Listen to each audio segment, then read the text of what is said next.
High school sports, we've got it covered. Overtime starts now. Hello everyone, welcome to Overtime. I'm Scott Leber. And I'm Regan Holgate. We are talking playoff football tonight. The road to normal has begun, and that means 5 weeks of postseason fun. And we had quite a bit of action around the area tonight. We'll get to that in a second. We'll also run down some of tomorrow's action. Tim Bailey's here to discuss our Nick 10 teams in the postseason. And we'll spotlight 3 generations of the Dutch family that have helped to propel North Boone into the playoffs. But first, we start off with one of the 5 Nick 10 teams that made the playoff field, the Belvedere North Blue Thunder. And Scott, the Blue Thunder have a history of playoff action, but they also have a history of playoff heartbreak. Do they ever? They have had more tough breaks in the opening round in the playoffs than any team in the area, and I think I've been there for all of them. 2017 was the last time a Belvedere North team made it past the first round. Well, tonight, they were home trying to turn their luck around against Chicago Amundsen. It's the Gillies Heating and Air Conditioning Game of the Week. Amundsen competes in the Chicago Public League. Joe Brown right there in the mask has been plagued by an injury this season. Played in the first half, scored a touchdown, and had an interception, but he re-aggravated the injury and sat out the second half. Early in the third quarter, North in control. Nico Bertolino in control. He strolls in for a 17-yard touchdown. Then kicker Alan Perez, also the soccer guy, does his thing. He adds the extra point. Belvedere North's defense was balling out tonight. Logan Noel, coming up from his linebacker spot, gets a sack on Elmer Gaka. Then Gaka, the QB, can't handle the snap, and Zach Thompson's eyes got real wide. He flies up the D-line and gets Gaka by the ankle for the sack. Coach Beck says, hey, let's keep this going, D, and they did. Eric Roman says, I've got this one, Coach. It's another sack for Roman. Loving that North D tonight. Going to take a break now from the defense because I need me some more Nico Bertolino action. Check out this run by 17. Makes a guy miss, another guy miss, third guy miss, fourth guy gets him, but not until he's in for the touchdown. But it was called back by a holding penalty. I don't know who was more bummed, Nico or I. North would pick up more points early in the fourth quarter. Fullback Trent Dinsmore with a blue-collar TD run. He was a little hobbled on the play, but nothing serious. The Blue Thunder led 30-0 before Amundsen lit it up in garbage time. Belvedere North won this one 38-20. Our Nick 10 analyst, Tim Bailey, is here after attending that game at North. Now, this was a real good start for the postseason for the Blue Thunder. Let's begin with the offensive side. We've known that the Blue Thunder have a lot of weapons, and I think we saw them all tonight, including, finally, Joe Brown for a while. Yeah, it was good to see Brown back out there on the field. I mean, he gives that offense another gear. You saw it tonight. In the first half, he scored on the actual first drive. I'm like, okay, he's back. He's going to do some really good things, and then he leaves in the actual second quarter, I believe, with an injury. It looked like he gimped off the field. But their running game overall really played phenomenal. They did well on offense. Bertolino did just an awesome job tonight, really getting to that second level and using that gear that he has. Now let's focus on North's defense. Yeah, they gave up 20 points, but it was in garbage time. But for 3+ quarters, it looked pretty good, right? It did. Their defense, all 11 hats, flowing to the ball. I mean, the team that they played, they're no slouch. I mean, they played really well. They tried to, move the ball against the Belvedere North defense. But as you see here in the film, I mean, you always had 11 guys to the ball, and that defensive coordinator tonight has to be giving his defense thumbs up because they really, really played a phenomenal job tonight on the defensive side of the ball. Are you one of those guys who believes defense is what wins championships or wins playoff games anyway? I'm an offensive guy. Okay. Defense can win championships, but as it relates to the actual offense has to put points on the board. All right, and we have 3 more Nick 10 teams in action tomorrow, Tim, so we'll bring you back in just a bit to discuss those. Another Nick 10 team was also in action tonight, the Harlem Huskies, and it was the same story for them. They struggled on offense and were shut out 24-0 by Glenbard East. All right, coming up next, we'll show you how some big Northern Conference teams did tonight as we go to North Boone and Dixon. And the Forreston Cardinals took the field against a team that has a pretty good playoff history. You're watching a playoff edition of Overtime. But chances are any team that Forreston would have faced in the opening round of the playoffs wouldn't be as tough as the team they just played last week, the Lena Winslow Panthers. The Cardinals did lose to Lee Win. They are hoping to get a rematch with the Panthers in the playoffs next week. But tonight they had to focus on a pretty good Ottawa Marquette team. This game was played in Forreston. Both of these teams went 7-2 during the regular season. Forreston took a 14-7 lead into the half, and they came out on a mission. Owen Mulder takes the handoff here up the middle. It actually looks like he's going to go all the way. play, but he will be brought down at the 34. Next snap, Caleb Sanders decides to go beast mode. We've got to see it in slow motion, spins out of a tackle here, and it's all green grass in front of him. A 35-yard touchdown run, and the Cardinals lead 20-7 to start the third.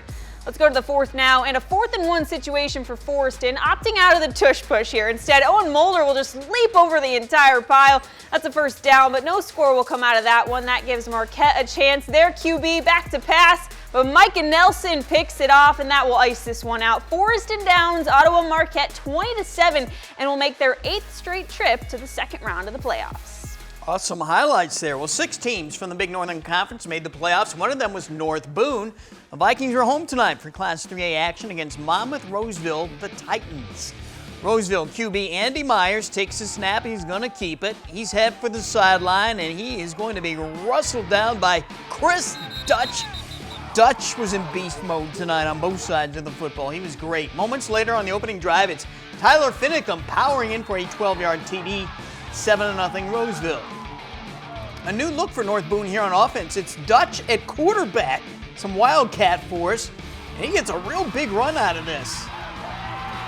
That leads to this next play. Regular QB Jack Christensen on now, and he's throwing deep for the end zone.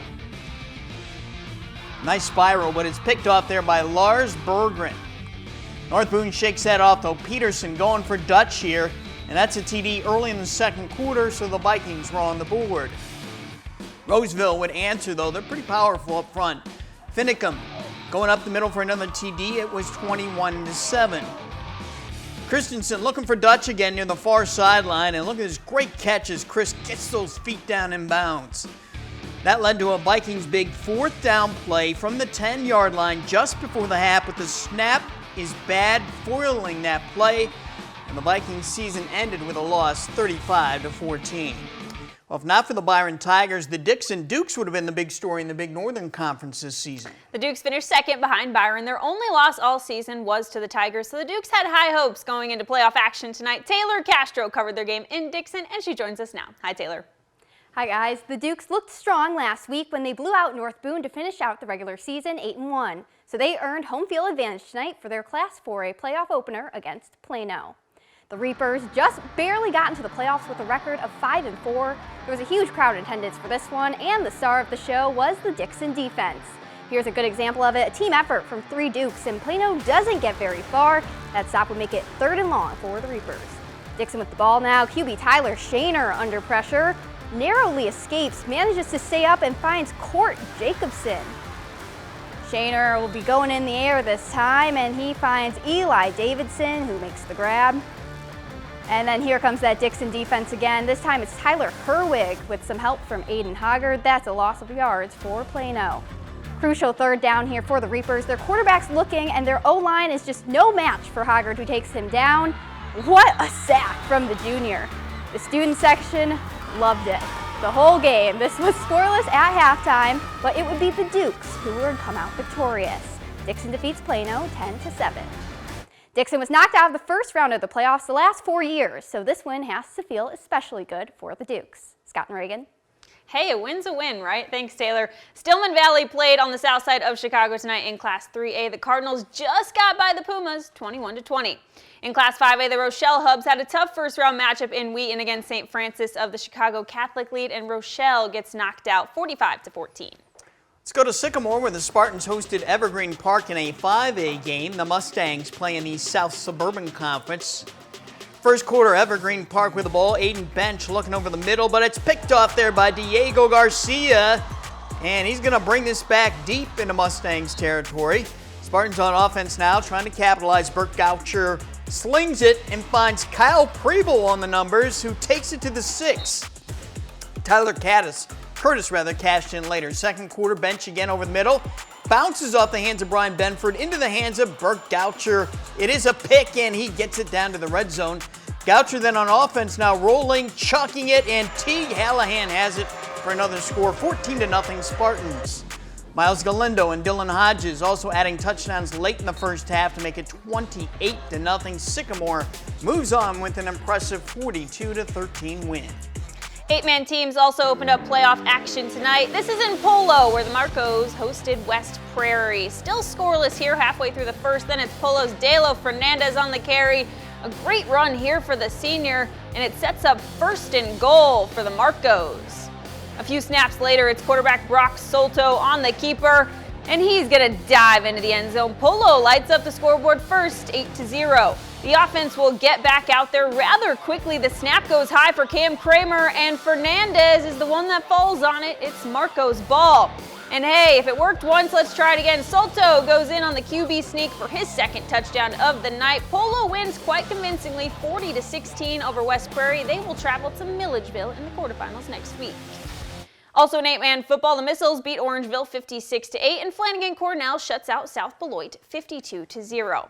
Well, our spotlight story is coming up shortly on the Dutch family, leaving its imprint on North Boone's football program. But next, we preview some of tomorrow's playoff action, including an Auburn-Hononegah rematch.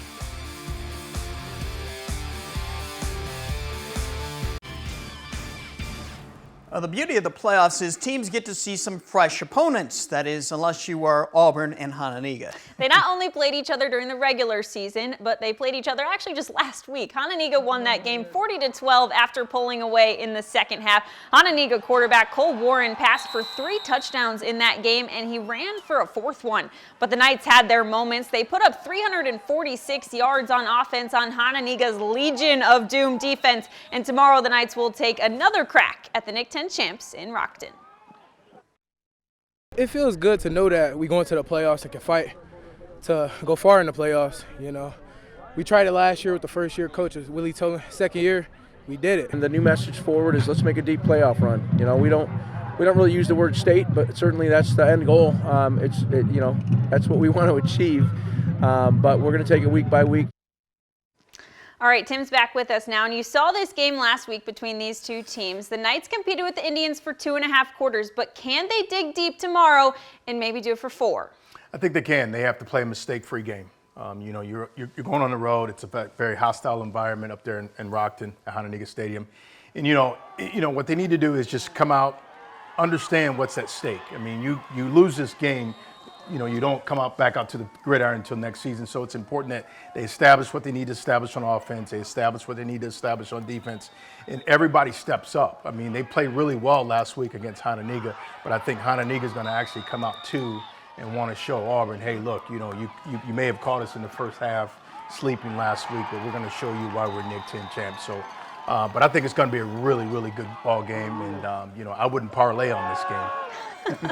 Well, I think Auburn, too, would like to play keep away a little bit from Hononegah's offense. As we discussed last week, and you just mentioned, Hononegah really felt like it did not play a good game last week, so maybe the Indians come out with a little bit more focus tomorrow. So while that game is going to be going on in Rockton, here in Rockford, the Moylan Titans will have a home playoff game. They'll play Chicago Phillips of the Chicago Public League Red Conference. The Wildcats have had some excellent teams over the years.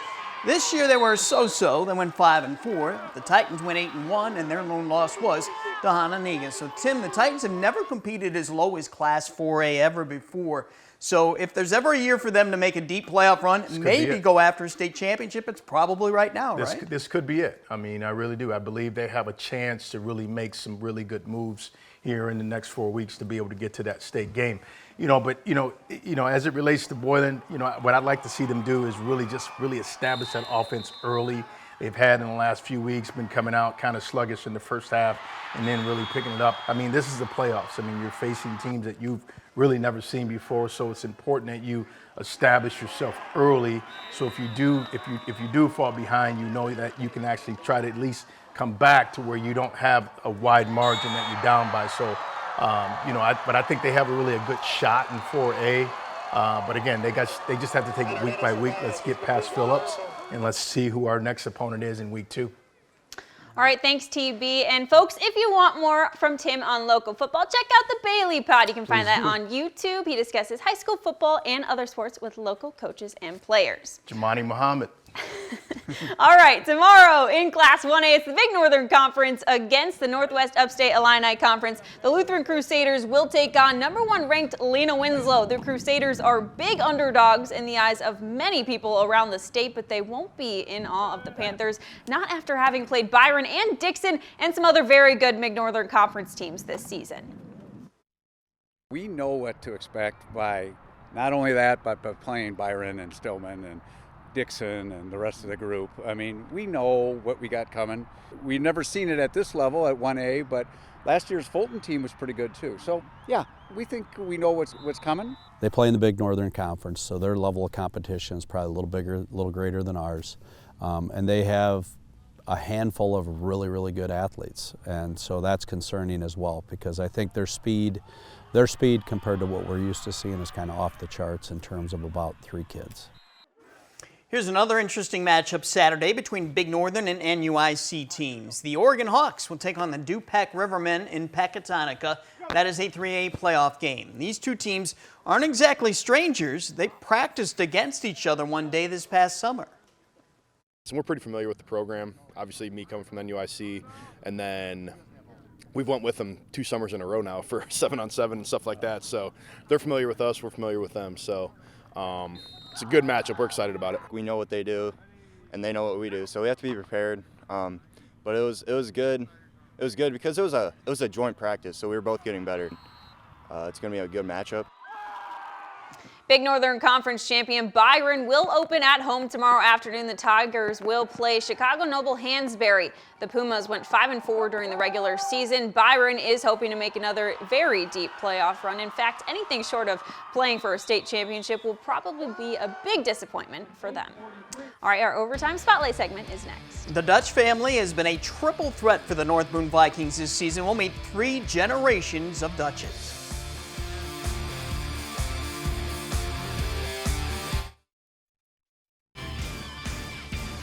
There are a lot of high school football teams that have fathers and sons who are coaches and players on the same team.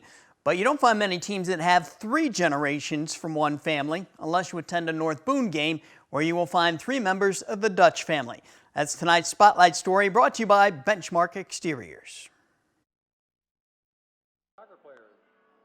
Chris Dutch is the senior who plays receiver and defensive back for North Boone. His dad, Jeremy, is an assistant coach who works with the quarterbacks and helps break down game film. And his dad, Lenny, is the Vikings' longtime defensive coordinator. Yep, if you're going up against North Boone's football team, you're also going to have to go up against the Dutch family.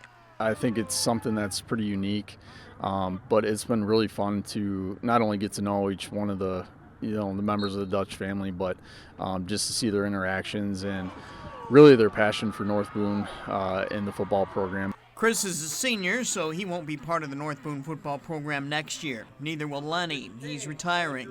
He's been helping coach at North Boone since 1992, back when Dale Purvis was the head coach, and North Boone finished second in the state. I was coaching the junior tackle program here, and he asked me to start helping out with the varsity, so 92 was my first year. Of course, Lenny Dutch also played football for North Boone. He graduated from here in 1976. Does that sound like a long time ago to you? Honestly, it does sound like a long time ago. I played defensive back and wide receiver back then. We didn't throw the ball like we do today. So let's just start. We're going to be a lot in this. How special has it been for you to have him around out here at practice every day and going to the games with you? It's been pretty special to have, my grandpa and then also my dad coaching right now. It actually makes me really happy to see them both on the field with me. 27, let's go. Okay, up, good roll. What do you have? Describe your grandfather as a coach. What's he like? I'd say very energetic. Cares a lot about the kids. And, sometimes he gets a little mad at times, but it's not terrible. But that's kind of understanding from a coach. He's our defensive coordinator, but he's really a lot more than that for me. He's been a mentor to me.